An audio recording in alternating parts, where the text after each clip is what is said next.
Témoignage d'une ancienne sataniste. Guerre de Lucifer contre le monde des hommes et les enfants de Dieu.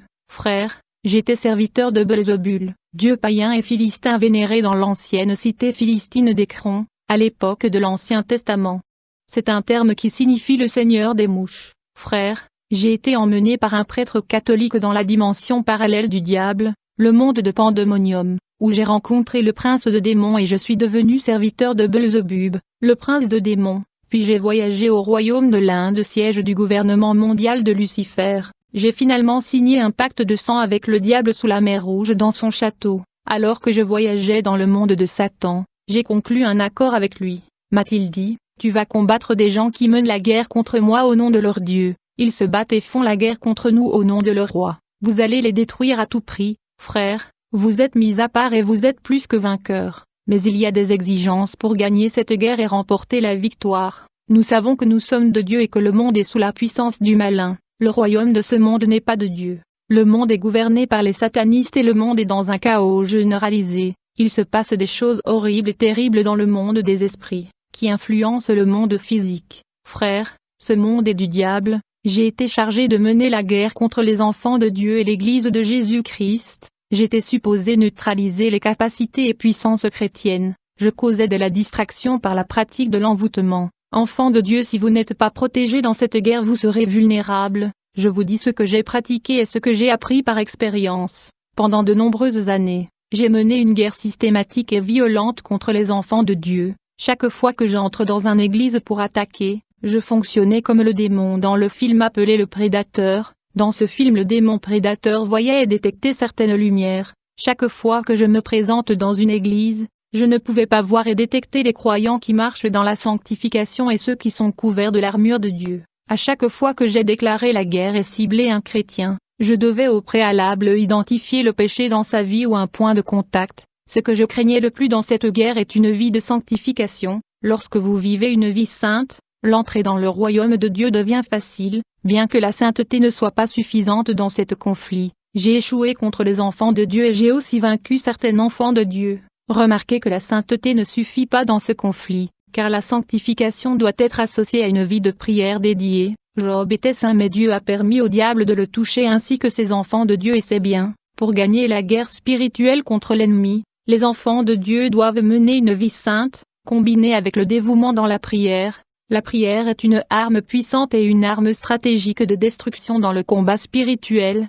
Le diable n'a pas peur des enfants de Dieu qui vont à l'église mais des chrétiens qui vivent une vie sainte. Il a peur des enfants de Dieu qui ont une vie consacrée dans la prière, car la prière et la sainteté sont les deux armes supérieures du croyant. La dédicace dans la prière est essentielle pour survivre dans ce monde des ténèbres gouverné par le diable. La prière vous soutiendra dans cette guerre. La sainteté garantira la vie éternelle dans le siècle à venir. Lorsque vous marchez dans la sainteté et que vous menez une vie de prière, vous serez craint dans le monde des esprits, et vous serez une arme explosive. Chaque fois que je rencontre un croyant qui mène une vie de prière et marche dans la sainteté, je remarque toujours des flammes de feu qui le recouvrent. Plus vous vous purifiez et plus vous priez, plus vous serez ardent, flamboyant et couvert des flammes de feu. La porte ouverte est l'égalité de la guerre spirituelle. Frères et sœurs, vous devez comprendre que rien du mal nous arrive si nous n'ouvrons pas une porte. Le souffrance auquel vous êtes confrontés provient de portes ouvertes dans votre vie. Je tiens à vous dire que s'il y a un échec,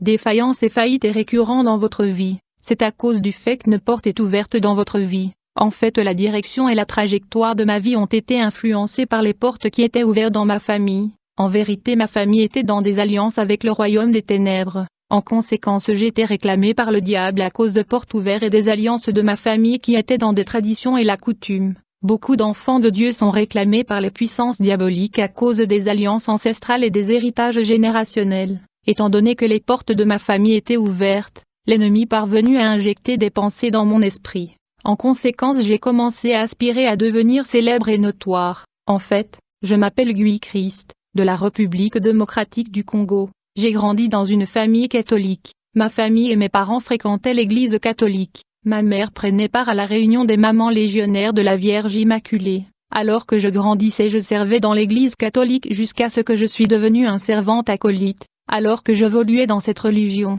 j'ai commencé à avoir des aspirations. En fait, je voulais devenir un lutteur célèbre et un champion. Je ne pouvais pas devenir catcheur sans passer par la lutte. Bien-aimé, si vous vérifiez votre vie, vous verrez qu'il y a des portes qui sont ouvertes. Elles ne sont pas nécessairement ouvertes par vous mais par votre famille et vos ancêtres. La source de mes problèmes était dans la maison de mon père. Mon frère, quel que soit le problème que vous affrontez dans votre vie, il y a une source. Les difficultés, la sécheresse et les batailles auxquelles vous faites face viennent d'une source. Et la source de vos souffrances et de vos tourments viennent soit de la maison de votre mère ou de la maison de votre père, car vous avez un héritage spirituel de votre père et de votre mère. Mais c'est dans la maison de mon père que provenaient mes tourments et mes difficultés. Je t'exhorte à découvrir la source de tes problèmes afin de le confronter efficacement, car tu ne veux pas frapper dans l'air, tu as besoin de précision pour gagner la guerre. Dans la maison de mon père, ma tante était une fétichiste et un médecin traditionnel. Pourtant nous savons que ces gens sont des sorcières. En plus de cela, ma tante était comme le chef de famille.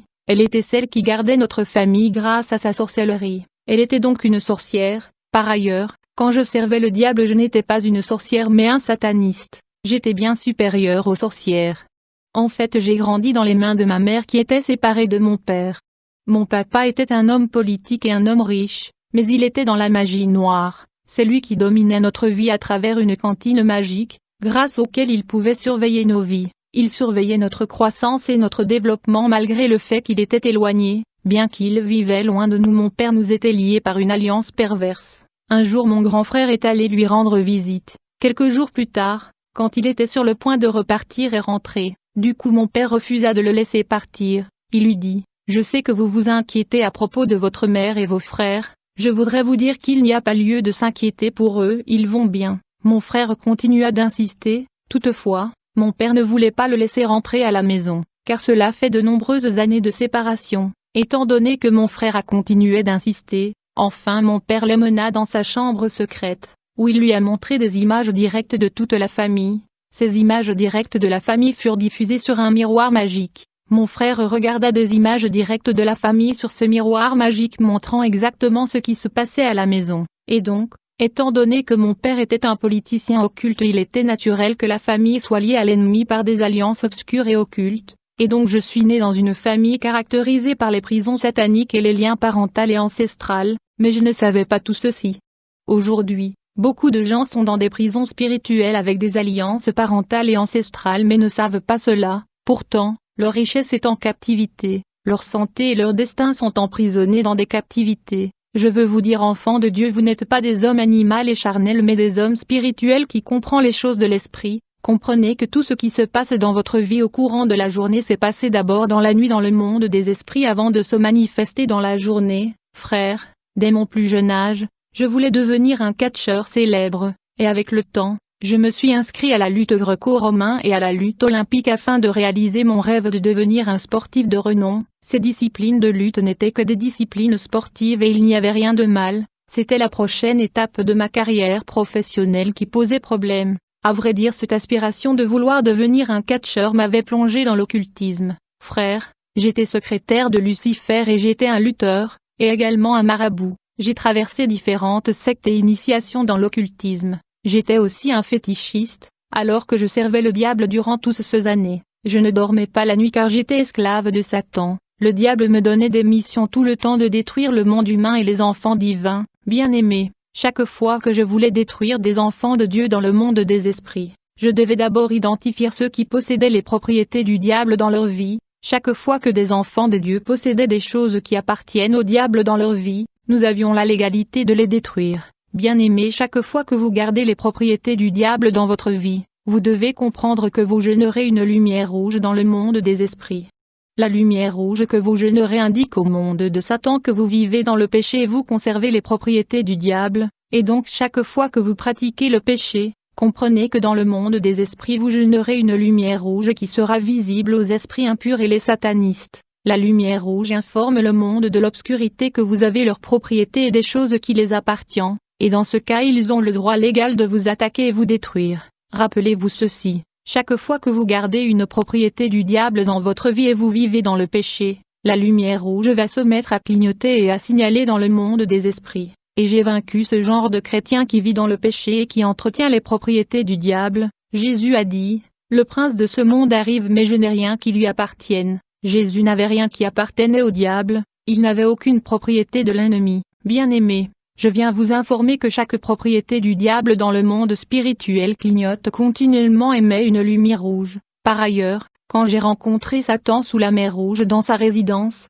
j'ai signé un pacte de sang avec lui dans son château blanc, puis il m'a emmené dans l'espace, et alors que nous étions en train de survoler dans l'espace dans les airs, j'ai commencé à voir des lumières qui clignotaient dans de nombreuses maisons. En fait, dans beaucoup des maisons il y avait des lumières qui clignotaient. C'est alors que le diable me dit, « Mon fils, la lumière que vous voyez clignoter dans différentes maisons sur la terre sont des pentacles, des logos et des symboles de nos propriétés. Et ces maisons dans lesquelles vous voyez les feux rouges clignoter sont les maisons des enfants des dieux qui gardent nos propriétés dans leurs maisons. Cela nous donne le droit légal d'atterrir dans leurs maisons et de causer la destruction, car ils gardent et entretiennent nos biens dans leurs maisons. Frères, il y a des articles et accessoires que les enfants de Dieu gardent dans leur maison qui appartiennent à Satan, et qui ont des symboles, des logos et des signes du diable. Ces articles et accessoires clignotent une lumière rougeâtre pour alerter les mondes sataniques. Cette lumière rougeâtre provient des symboles, de logos et des signes sataniques contenus dans ces accessoires et articles.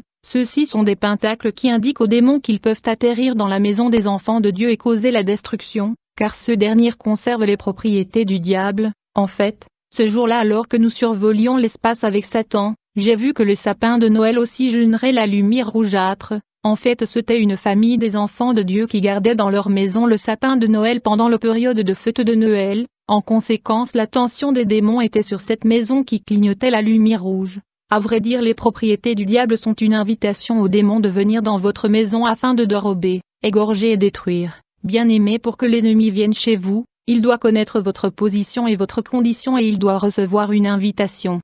Dès que les diables et les démons voient leur bien dans votre maison, ils ont la légalité d'entrer chez vous et dévaliser votre maison. Le 25 décembre pendant la fête de Noël, les gens donnent des cadeaux et célèbrent la naissance du dieu Soleil appelé Sol Invictus. Les croyants ne devraient pas prendre part à ces célébrations et à des nouvelles lunes en l'honneur des démons. Et donc chaque fois que je survolais dans l'espace, je voyais une lumière rouge dans de nombreuses maisons indiquant l'emplacement des articles et accessoires qui sont des propriétés du diable. Même les maisons des croyants avaient le feu rouge qui clignotait à cause de propriétés de l'ennemi. Et cela voulait dire que j'avais le pouvoir et le droit légal d'atterrir dans leur maison et causer la destruction dans la vie et leur foyer. Par conséquent, votre maison devient un lieu d'atterrissage des démons et des satanistes. Enfants de Dieu, vous devrez renoncer à la vie de péché que vous entretenez, car elle appartient au diable, et les péchés que vous entretenez clignotent avec une lumière rouge dans le monde des esprits et cela invite l'ennemi dans votre vie. Le monde des hommes est envahi et assiégé par les milliards de démons volants et rampant sur la terre cherchant à dévorer ceux qui détiennent la propriété du diable.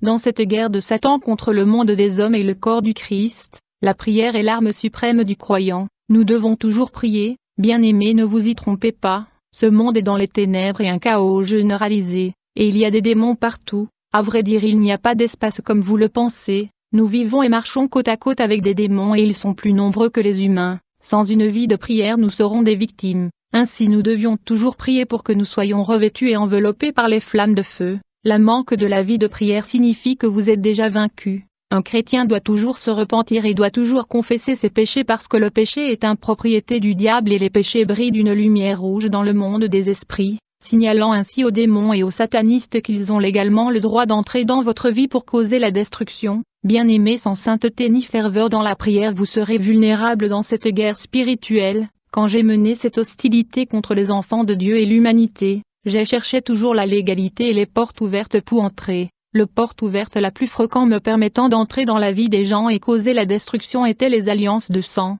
les liens familiales et ancestrales. Nous savons que les bébés nés à l'hôpital aujourd'hui ont leur sang prélevé sous de nombreux prétextes.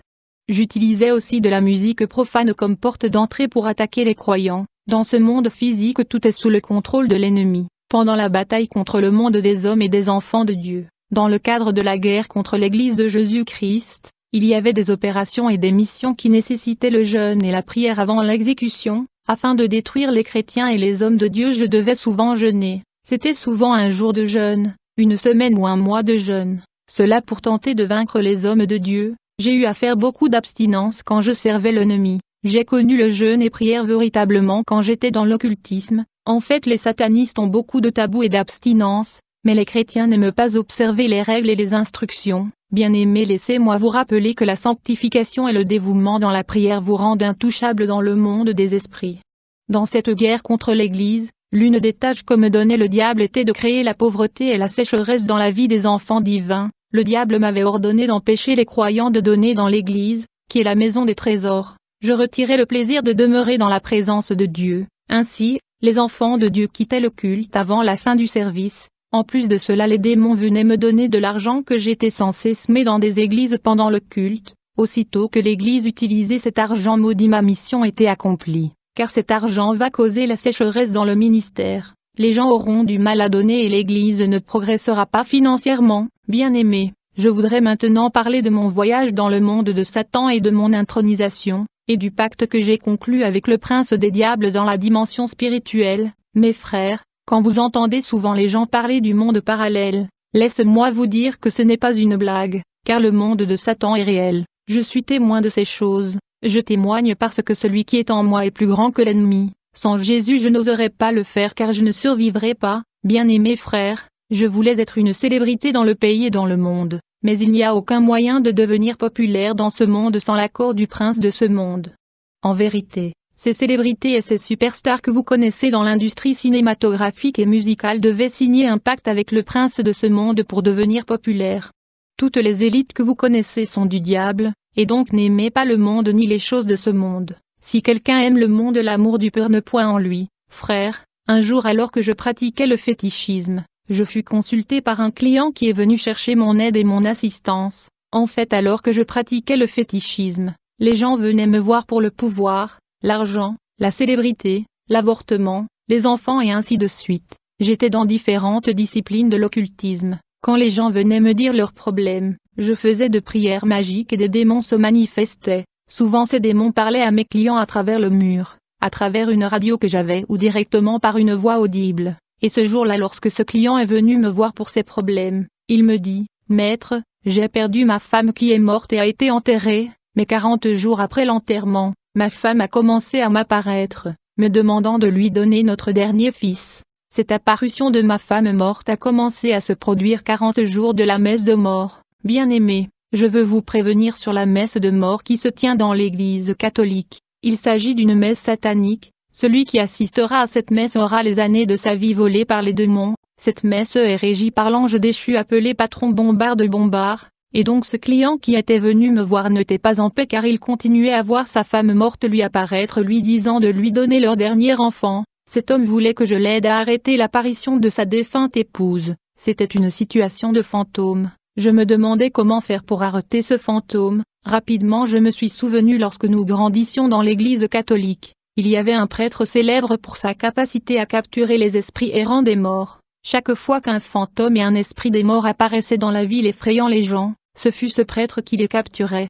J'ai eu recours à ce prêtre catholique car mon pouvoir était encore faible. J'ai dit à cet homme qui était tourmenté par son épouse de revenir dans 3 jours, bien que je ne savais pas comment résoudre ce problème d'apparition des fantômes. Toutefois, je ne voulais pas dire à ce prêtre catholique que je ne pouvais pas résoudre ce problème. Aussitôt que je lui ai parlé du tourment que ce fantôme causait à mon client, le prêtre catholique romain nous invita à se rendre à la paroisse. Quelques jours plus tard nous sommes arrivés à la paroisse, le prêtre nous a offert une bouteille de jus. Rapidement j'ai remarqué que ce jus que nous buvions ne finissait pas, car nous avions déjà bu plus de 2 heures, et pourtant le jus ne finissait toujours pas. En vérité ce jus était en réalité du sang humain censé nous permettre de voyager dans le monde parallèle avec un corps phosphorique. Nous continuâmes à boire, et quand il était minuit, le prêtre s'est joint à nous et nous a dit de l'accompagner au cimetière local. Sans tarder nous nous sommes rendus au cimetière. Lorsque nous sommes arrivés au cimetière, il m'a demandé de le tenir, puis il demanda à mon client de me tenir. C'était quand nous sommes entrés profondément dans le cimetière que je réalisais que nous n'étions plus dans le cimetière. Frères et sœurs, en un clin d'œil, j'ai vu un monde magique et fantastique que je ne peux pas expliquer. C'était un royaume urbain, métropolitain et avancé. La technologie de ce royaume surnaturel était supérieure, la ville était avancée et sophistiquée. En fait, j'ai vu des voitures beaucoup plus avancées que la nôtre. Beaucoup de voitures que nous avons sur cette terre sont des cercueils car elles viennent du monde de Satan. En vérité, il n'y a pas d'espace vide sur la terre. Nous vivons et marchons côte à côte avec des démons macabres et grotesques que nos yeux ne voient pas. Si Dieu vous ouvrait les yeux pour voir la réalité de ce monde que vous aimez tant, vous serez submergés par la terreur. Ceux qui n'ont pas Jésus ne sont pas en sécurité et ils sont de la nourriture des démons. Quand nous sommes arrivés dans le monde mystique de Satan, j'ai vu une longue lignée des esclaves et de captifs qui se déplaçaient. J'étais curieux de les regarder. En fait, j'étais en train de vérifier si je pourrais connaître l'une d'entre eux. En vérité, la plupart des personnages populaires et célèbres qui sont morts sur Terre sont captifs du diable servant dans ce monde mystérieux. Il y avait beaucoup de captifs et d'esclaves dans le monde de Satan. C'étaient des célébrités, des stars de cinéma et des politiciens. J'observais ces captifs lorsque le prêtre s'est rendu compte que j'étais laissé derrière en train d'observer ces gens. Il m'appela et me demanda de le rejoindre. Ainsi nous avons continué notre voyage dans ce monde inconnu et fantastique. Alors que nous avancions dans ce monde magique de Satan, le prêtre catholique me dit, ainsi qu'à mon client, lorsque vous la voyez, vous ne devez pas serrer sa main. En fait, le prêtre catholique parlait de la défunte épouse de ma cliente qui était devenue une fantôme et ne cessait d'apparaître à mon client. J'étais véritablement surpris quand le prêtre nous a dit de ne pas la serrer la main quand on la verra dans ce monde mystérieux de Satan. Et donc cette femme était déjà morte mais elle apparaissait à son mari qui était mon cliente et elle lui demandait de lui donner leur enfant qui était encore vivant sur la terre. Quand elle apparaissait à son mari qui était mon client, elle lui disait, « Donne-moi notre enfant car là où je vis les gens se moquent de moi, me disant que je n'ai pas d'enfant. » Ainsi cet homme n'était pas en paix car sa défunte épouse apparaissait régulièrement lui demandant leur enfant. Mais à ma grande surprise, ce prêtre catholique dit à mon client, « Lorsque vous allez rencontrer votre défunte femme où nous allons, vous n'allez pas la serrer la main. » Le prêtre catholique lui dit, « Quand vous allez voir votre défunte épouse dans ce monde mystérieux, vous allez lui dire que le temps pour votre fils de mourir n'est pas encore venu, son temps n'est pas encore venu de quitter la terre, et rappelez-vous de ne pas lui serrer la main lorsqu'elle vous saluera, afin le prêtre catholique lui dit, « Vous n'accepterez aucun offre cadeau de la part de votre défunte épouse. » Cette femme était morte sur la terre mais elle a continué sa vie dans le monde magique et mystérieux de Satan d'où elle apparaissait à son mari en lui demandant leur fils. Après ceci nous avons continué notre parcours en suivant le prêtre qui était familier à ce monde surnaturel et fantastique. Alors que nous nous déplacions dans ce royaume de Satan, nous sommes enfin arrivés devant un palais. Sans tarder le prêtre a sonné à la porte. À ma grande surprise la personne qui a ouvert la porte de ce palais était la défunte épouse de mon client. Elle nous a accueillis dans son palais dans cette dimension mystérieuse, et elle nous a offert une place pour nous asseoir. Quelques minutes après, le couple s'écarta à côté pour discuter. La défunte épouse de mon client dit à son mari, « Depuis que je suis mort sur la terre je vis seule dans ce monde, et j'ai besoin que notre enfant vienne vivre avec moi ici pour m'assister,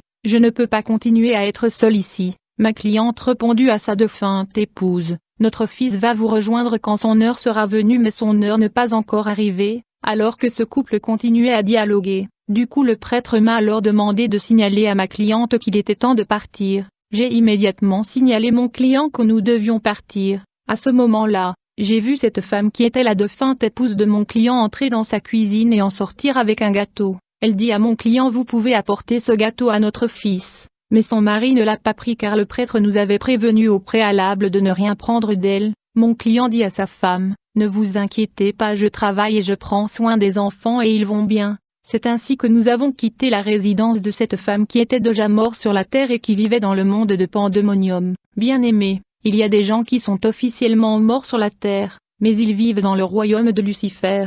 Cette femme qui apparaissait comme un fantôme était en fait un résident du monde de Satan. Quand nous avons quitté cette femme, je pensais que nous étions sur le point de revenir sur terre, mais à ma grande surprise, le prêtre nous a emmenés visiter le monde fantastique et féerique de Satan, un monde incroyablement époustouflant et formidable ayant une technologie angélique. J'ai vu des démons dans la célébration à cause de notre visite. À vrai dire, chaque fois qu'il y a de nouveaux arrivants dans le monde de Satan, il y a toujours une fête tenue par des démons. Alors que nous poursuivions cette visite, le prêtre ne nous a pas dit que nous nous dirigions vers la résidence de Satan, et je ne savais pas. Plus tard nous sommes arrivés dans un bâtiment éblouissant. La technologie de ce bâtiment n'était pas terrestre. Il est difficile d'expliquer le niveau de technologie dans cette dimension mystérieuse. À l'intérieur de ce bâtiment il y avait de nombreux corridors, de nombreux escaliers mécaniques et ascenseurs en mouvement. J'ai vu apparaître de nombreuses portes mobiles apparaissant en dessous et en haut. C'était un environnement sophistiqué. Alors que nous continuons à nous déplacer dans ce palais, le prêtre a dit à mon client, « Vous restez ici et attendez, car votre problème est déjà résolu. Vous nous attendez ici car nous allons revenir bientôt. » Après cela, nous avons avancé plus loin à l'intérieur de ce bâtiment extraordinaire, où se trouvait un escalator. Il y avait une porte en mouvement et un ascenseur en mouvement difficile à décrire. Du coup j'ai vu que nous nous tenions sur un tapis en mouvement, qui se déplaçait comme un escalier mécanique dans un couloir à grande vitesse vers un portail.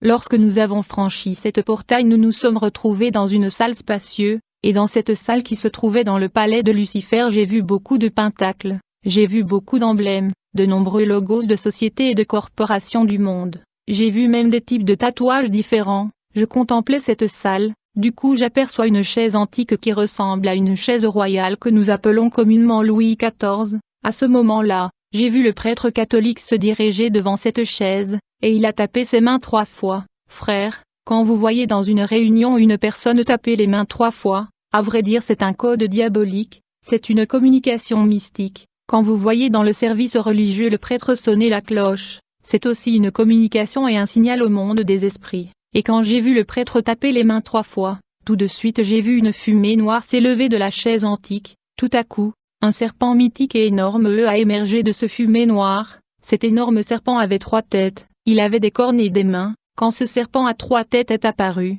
il se mit à rire intensément. Il rigolait avec des rires infernales, intenses et diaboliques, et c'était terrifiant. En fait, quand ce serpent rigolait avec gravité, il y avait des échos et des coups de tonnerre. J'étais dans la terreur et je voulais fuir parce que j'étais terrifié, mais le prêtre a réussi à me calmer. J'ai vu le prêtre parler à ce serpent mythique et lui dire, « Grand maître, je suis venu vous présenter mon ami, je voudrais qu'il se joigne à nous dans la maison. » Le serpent diabolique qui faisait partie du gouvernement de Lucifer rigola encore plus fort quand le prêtre parla ainsi. Alors que le serpent satanique continuait de rire, il y avait des bruits, du tonnerre et des échos, puis le serpent à 3 têtes me demanda, « Mon fils, tu me connais ?» Je lui répondis, « Je ne te connais pas. » Il me dit, « Mon fils, appelle-moi père parce que je suis ton père. » Me dit le serpent à 3 têtes, « À partir d'aujourd'hui tu m'appelleras père Belzébul, car je suis le prince de ce royaume. Je suis le prince des démons. » Belzébul me dit, « Mon fils, que veux-tu que je fasse pour toi ?» J'ai répondu, « Père Belzébul, je veux être un célèbre champion, je veux avoir toutes les femmes et j'ai besoin d'avoir de l'argent. » Le prince de démons Belzébul me dit, « Mon fils, la terre d'où tu viens m'a été donnée, et je règne sur la terre à travers ce royaume. Tout homme vivant sur la terre est sous mon empire et je les observe tous dans ma main car ils sont à moi. Mon frère, si tu n'as pas le Christ dans ton cœur, le diable peut te détruire à tout moment, car l'unique sécurité est Jésus-Christ. » Quand le serpent qui était Belzébul m'a montré sa main, j'ai vu le peuple du monde. Sur sa main, j'ai vu des gens regarder un match dans un stade de football, j'ai vu des gens assister à un concert, j'ai vu des gens dans un bar, j'ai vu des gens dans la divertissement, loisirs et cinéma. Le serpent à 3 têtes me dit, « Tous ces gens-là m'appartiennent, le monde m'appartient et c'est sous mon influence. » Plus tard, quand je suis venu à Christ, j'ai réalisé que j'étais vraiment sous l'influence et la manipulation du malin. C'est pourquoi, dans ma marche avec le Seigneur, je suis toujours sérieux en ce qui concerne mon relation avec Jésus. Le prince de démons m'a donné une femme qui était censée être ma femme, elle était une sirène, puis il m'a donné une légion de démons pour mes assignations. Enfin le prince de démons m'a dit, « Tu m'appelleras dans 3 jours, je te donnerai des instruments grâce auxquels tu installeras un temple dans ta chambre. » Ceci étaient des bougies, des bagues, des lotions, des parfums. Ensuite le prince de démons me dit, « La mission que je vous donne est de faire la guerre aux gens qui me chassent au nom de leur maître. » Il parlait de chrétiens et de leur maître Jésus. Bien-aimé, Jésus est le chemin, la vérité et la vie, et quand j'ai commencé à faire la guerre aux saints, je me suis rendu compte qu'ils étaient des flammes de feu et ils brûlaient, et ces chrétiens étaient entourés des anges, je ne pouvais pas m'approcher. Le prince de démons me dit, « Souvenez-vous que vous ne cesserez jamais de faire la guerre à ceux qui ne sont pas dans notre camp. Comprenez que le monde entier m'appartient et les peuples du monde m'appartiennent car ils sont dans mon camp, mais il y a un peuple parmi les humains qui sont mis à part, ils sont opposés à mon royaume car ils ne m'appartiennent pas. Vous allez toujours combattre ces gens qui nous défient, ce sont des rebelles, ils mènent la guerre et se battent contre moi au nom de leur maître. » Quand nous avons fini le dialogue avec le prince du démon Belzébul, nous sommes sortis du résidence de Satan, nous avons rejoint mon client qui nous attendait. J'étais toujours curieux à propos de ce monde de Satan, et j'ai compris que dans cet univers du diable j'avais un corps phosphorique, pas le corps physique de la terre. Alors que nous marchions dans le monde parallèle de Lucifer, en un clin d'œil j'ai vu que nous avions atterri dans le cimetière local. Il était déjà 3 heures du matin. Quand nous sommes rentrés sur la terre, nous sommes sortis du cimetière et nous nous sommes rendus à la paroisse. Le prêtre me dit à mon client, « C'est fait, vous ne verrez plus votre femme qui vous apparaissait. Puis je suis entré chez moi avec tous les instruments que j'avais reçus du prince des démons et j'ai fait un temple dans ma chambre. Depuis lors je suis devenu isolé et solitaire. Je me souviens qu'à l'époque ma sœur me disait, « Pourquoi es-tu si silencieuse, si isolée et si seule ?» Elle me disait, « Tu n'as pas une femme des eaux, mais pourquoi es-tu si tranquille ?» J'étais toujours dans ma chambre. Il y a des gens qui ont de chambres dans laquelle personne n'entre, où ils font des incantations et se rendent dans le monde parallèle. Alors, après avoir installé mon temple dans ma chambre, finalement j'ai invoqué le prince de démons Belzébul. Alors que les prières magiques se poursuivaient, un vent fort et violent se leva dans la chambre. Du coup le prince de démons apparut dans mon temple. Aussitôt il me dit, « Mon fils, je suis venu pour répondre à votre demande. Vous vouliez avoir des femmes, être riche et être un champion de la lutte. Je suis venu rendre possible vos demandes. » Alors j'ai vu le prince des mouches Belzébul taper ses mains. À la suite de ceci une sirène avec la queue du poisson est apparue. C'était la déesse de l'amour, appelée Magdeleine dans la magie musulmane et Jacqueline dans la magie blanche. Grâce à la déesse de l'amour, j'ai réussi à faire tomber toutes les femmes amoureuses de moi et aucune femme ne m'a résisté depuis. Quand le prince de démons a de nouveau tapé le main, un autre démon apparut. Il était le divinité appelé Paul Berger, le dieu de la lutte que je connaissais déjà dans ma profession de lutteur. Lorsque le prince de démons a tapé ses mains à nouveau, un autre démon apparut au nom du docteur Salomon, qui devait m'aider dans diverses missions afin de devenir riche. Ces trois divinités étaient membres du gouvernement luciférien. Si le diable avait su l'avenir, il m'aurait tué. Il ne pouvait pas savoir que je serais serviteur de Dieu. Après m'avoir présenté à ces dieux membres du gouvernement de Lucifer, le prince de le démon ouvrit ses mains et un vent fort se leva. Grâce à ce vent ces quatre puissances entrèrent en moi. Frère, lorsque ces forces diaboliques entrèrent en moi je n'étais plus la même personne. Je suis devenu intrépide et invincible. Je voyais le monde différemment. Je me sentais fort et grand, et je n'étais plus menacé par quoi que ce soit. Quand j'ai reçu ce pouvoir, j'ai décidé d'essayer ces pouvoirs afin de le tester. Dans cette expérimentation j'ai ciblé une femme que je voulais abuser sexuellement. Je faisais usage d'un miroir magique que nous appelions télédynamite. C'est un miroir qui ne montre pas votre visage lorsque vous regardez. Il montrait plutôt des images de personnes ciblées pour être détruites par incantation. J'utilisais la prière magique pour connaître le nom de personnes ciblées pour la destruction. Leur date de naissance et horoscope étaient diffusés afin de mieux les attaquer. Ce jour-là j'ai invoqué la déesse de l'amour Magdeleine, et je lui ai donné l'adresse de la dame. Elle est allée me chercher l'esprit de la dame pendant qu'elle dormait, et j'ai commencé à avoir des relations sexuelles avec cette dame. Alors que j'ai couché avec elle, elle voyait cela dans un rêve et elle pensait que ce n'était qu'un rêve. Le matin j'étais la première personne à l'appeler et je lui ai demandé, « Comment as-tu dormi ?» À partir de ce moment-là son cœur a changé envers moi et elle est tombée amoureuse de moi. C'est comme ça que j'ai pu gagner les cœurs de beaucoup des femmes qui ne pouvaient pas me dire non, à cause de l'intervention de la sirène d'amour Magdeleine.